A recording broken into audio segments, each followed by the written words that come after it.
Hello नहीं, देखिए आज हम लोग पढ़ेंगे अक्षर ज्ञान। क्या पढ़ेंगे? अक्षर ज्ञान। अक्षर ज्ञान को लिखा किसने है? अनामिका। क्या नाम है? अनामिका। हेलो नहीं, शांत रहिए, लिख देते हैं। अक्षर ज्ञान किसने लिखा है? अनामिका। अनामिका। किसने जी? अनामिका। अनामिका। अक्षर ज्ञान क्या है? कविता है। और ये क्या हो गई? कवित्री।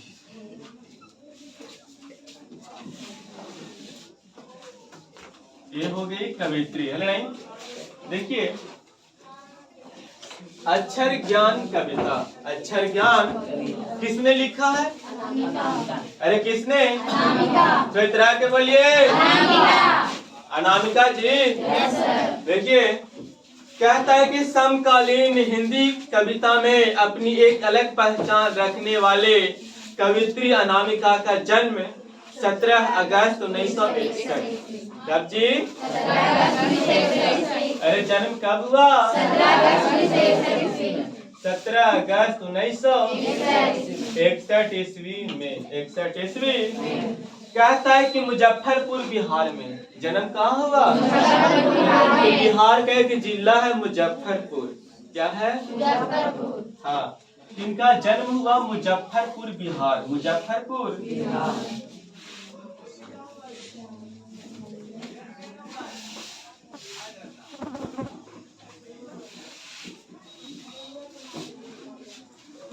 उनके पिता श्याम नंदन किशोर। श्याम नंदन किशोर। पिताजी का नाम क्या था? श्यामानंद किशोर। अरे क्या था? श्यामानंद किशोर। श्याम नंदन किशोर। श्याम नंदन किशोर। कहता है कि हिंदी के गीतकार। इनके पिताजी कौन थे?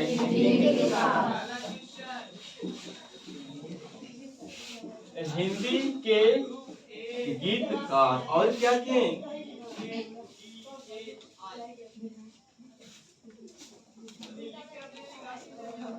मुजफ्फरपुर में एक यूनिवर्सिटी है, ठीक है ना? वहां पर यह हिंदी विभाग के अध्यक्ष थे। कौन थे? हिंदी विभाग के अध्यक्ष।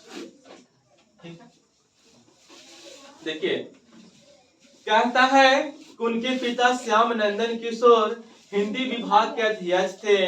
अनामिका ने दिल्ली विश्वविद्यालय से अंग्रेजी में एमए, सत्यवती कॉलेज दिल्ली विश्वविद्यालय के अंग्रेजी विभाग में प्राध्यापिका है। अनामिका कविता और गद्य लेखन में एक साथ सक्रिय है। वे हिंदी और अंग्रेजी दोनों में लिखती है। उनकी रचनाएं काव्य संकलन गलत पत्ते की चिट्ठी, गलत पत्ते की, बीजाक्षर, अनुपष्ट आदि। ठीक है ना? अरे नहीं, इसका मतलब ये है, जरा ध्यान से सुनिए। अक्षर ज्ञान है क्या? अरे अक्षर ज्ञान है क्या? अक्षर ज्ञान क्या है? किसने लिखा है? जन्म कब हुआ? 17 अगस्त 1961। कहाँ हुआ? मुजफ्फरपुर। इनके पिता का नाम क्या है?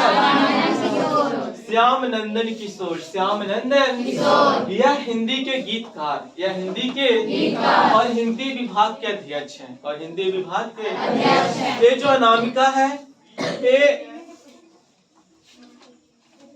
अपना जो पढ़ाई है वह दिल्ली यूनिवर्सिटी, दिल्ली ने बोला था, ये अपना पढ़ाई दिल्ली यूनिवर्सिटी से पूरा किया है। दिल्ली यूनिवर्सिटी से एमए की है हिंदी में, इंग्लिश में, कोची में। और उसके बाद यह कविता और कहानी दोनों लिखती है, हिंदी में भी और इंग्लिश में भी। ठीक है, इनका बहुत सारा कविता और कहानी है, जैसे गलत पत्ते की चिट्ठी, गलत पत्ते की, बीजाक्षर, है ना? और एक कविता यह भी है जिसका नाम है अक्षर ज्ञान। क्या नाम है? अक्षर ज्ञान। देखिए, अक्षर ज्ञान एक बहुत ही भावनात्मक कविता है, एक भाव है। एक क्या है? इसका मतलब क्या है कि सर आप ऐसा क्यों बोले कि भावनात्मक कविता है ना?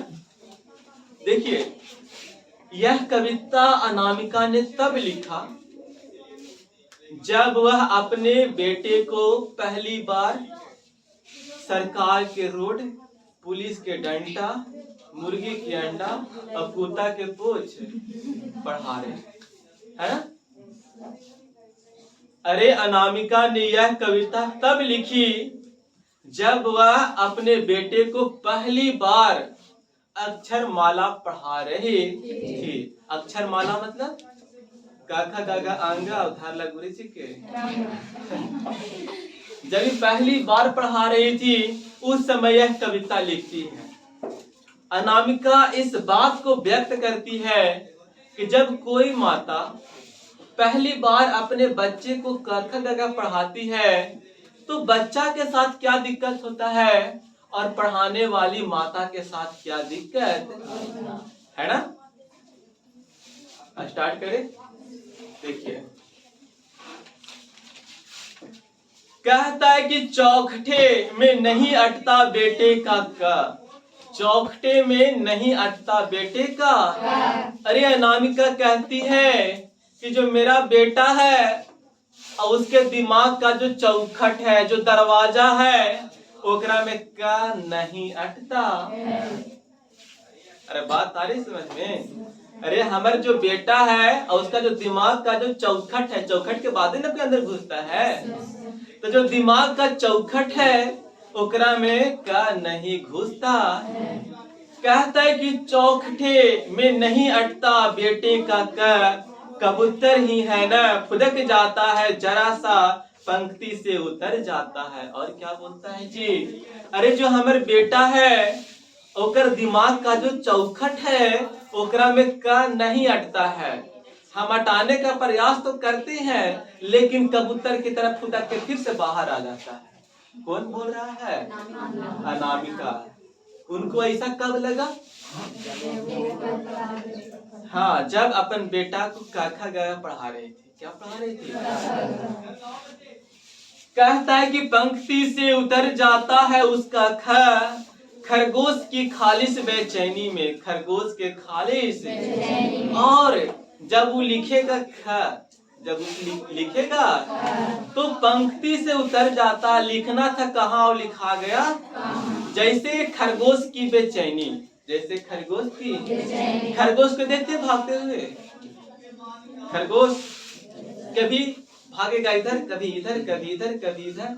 उसी तरह बेटे का खा भी भाग रहा है, कभी इधर भाग जाता है तो कभी इधर भागे। अरे कभी पंक्ति से ही उतर जाता। कौन?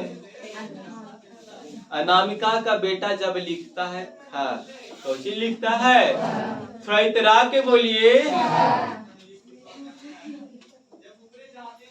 कहता है कि गमले सा टूटता हुआ उसका ग, और ग ऐसा लिखेगा जैसे गमला टूट गया है।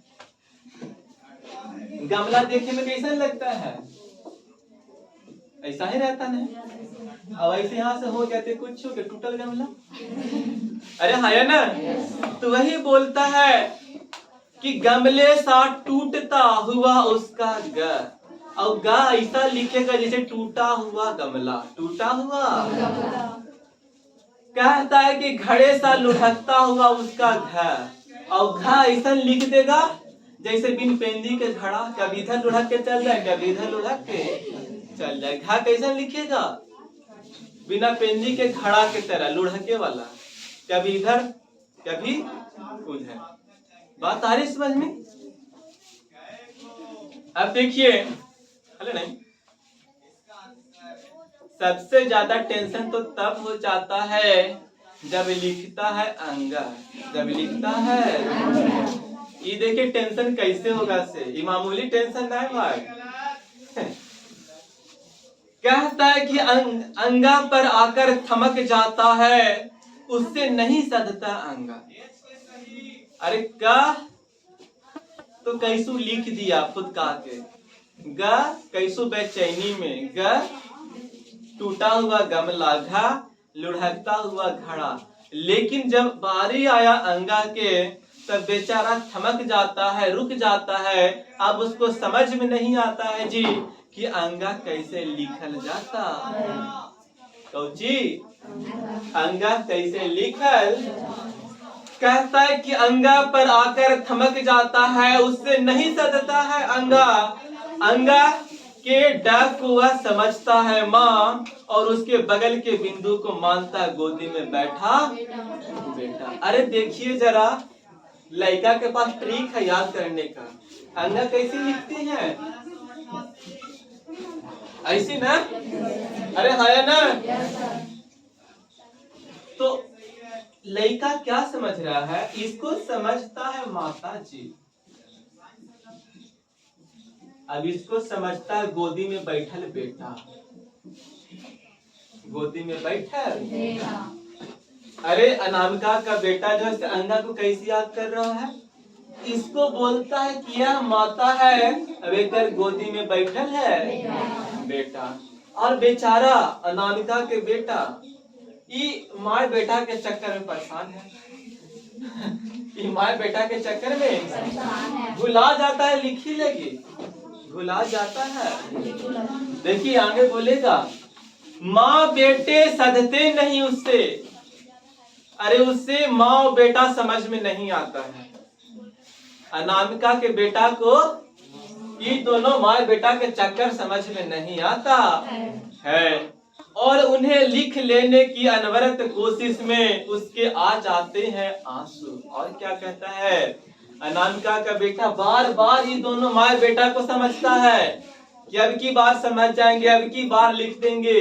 बार बार लिखते लिखते फिर भी वह नहीं समझ पाता है, तब उसके आंख से आ जाता है आंसू। क्या आ जाता है? कहता है कि अनवरत कोशिश में उसके आ जाते हैं आंसू। पहली विफलता पर छलके आंसू ही शायद प्रथमा अक्षर सृष्टि के विकास की कथा के। कहता है जी कि यही जो अक्षर जो अभी आंसू निकाल रहा है, यही हमारे आगे की विकास की सीढ़ी है। विकास की है ना? अगर हम क ख ग घ अंगा नहीं जानेंगे तो हम डॉक्टर, इंजीनियर, साइंटिस्ट कुछ भी बन सकते हैं? नहीं ना बन सकते हैं। तो वही बोलता है कि यह पहला अक्षर पे निकला आंसू ही हमारे विकास के कहानी का सबूत है कि हम मेहनत किए हैं। हम मेहनत, अगर हम मेहनत नहीं किए होते तो हमको आंख से आंसू आता जी? नहीं ना? क्या हो गया?